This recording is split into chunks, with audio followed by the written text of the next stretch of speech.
It's the Morning Pittsburgh Sports Report. Guy Junker, Ken Laird, organized team activities guy. You've never been an off-season trainer of any hard repute, but neither have I. I don't train during the season. Steelers are doing their best. They did have Ben Roethlisberger in shorts going through mental reps Thursday, but first impressions, 3 days of Steelers practice. It's the new Todd Haley offense. A lot of younger pieces filling in. Keenan Lewis takes over at corner and Steve McClendon at nose tackle. What do you make of the first impression? Well, I think you start off with attendance. I think attendance is almost everybody who can be there is there, and I think that's a positive sign. I think Mike Wallace aside. Well, Mike Wallace aside, I was going to go to the negatives. I start with the attendance. I think Troy Polamalu being there, whether he came on his own or was gently or roughly urged to do so by Mike Tomlin, doesn't matter. He's there. The two negatives are Ben Roethlisberger continues to complain about the offense more than anybody else. I mean, a couple other guys have said, it's not that different other than the terminology. Ben continues to talk about how frustrating it is, which means it's still a little bit of a burr under his saddle. Overall, though, the guys we're most anxious to get a little bit of a gander at are the top draft picks who can't be here because of their college commitments right now. So, no pads anymore. It's pretty hard to say anything, but I think the mood is good. The attendance is fairly good. The two negatives are the new offense, if it continues to be an issue, and Mike Wallace's holdout.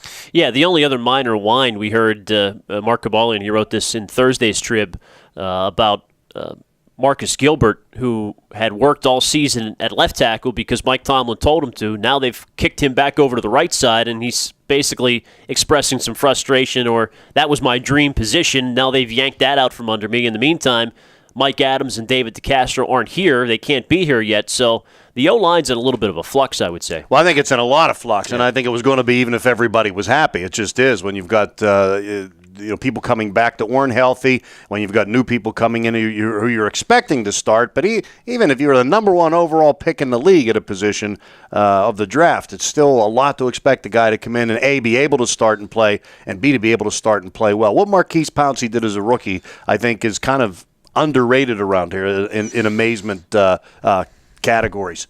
Now, as far as the defense goes, Guy, we've talked every year about how old this defense was getting, and the myth that the window is closing. And maybe based on Ben Roethlisberger's age, it still is, but they are looking awful young, actually. If you take the offense and then throw in the defense as losing Ferrier and Aaron Smith and Chris Hoke, Keenan Lewis is in, two young corners, second-year guys fighting for the nickel spot. Is that a fair statement to make anymore, that this team is too old? No, but is it good enough? I mean, that becomes the next question. Can Larry Foote come close to doing what Ferrier did, especially as a signal caller on defense? Can Ziggy Hood maybe step it up a little bit more than what we've seen in the past? Can these guys, William Gay, whatever you thought of him, I think he was maligned by Steeler fans maybe a little bit more than he should have been.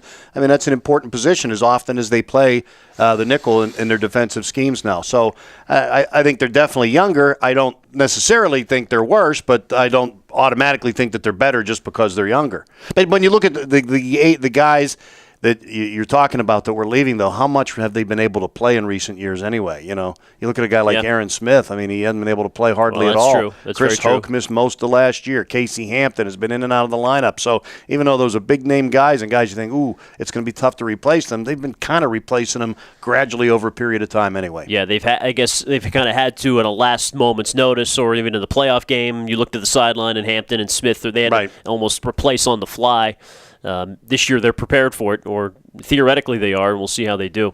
3 days, it's only practice in shorts, but you get a first glimpse of Todd Haley's offense with the fullback, at least for now. With Guy Junker, I'm Ken Laird. It's the Morning Pittsburgh Sports Report here on TribLIVE.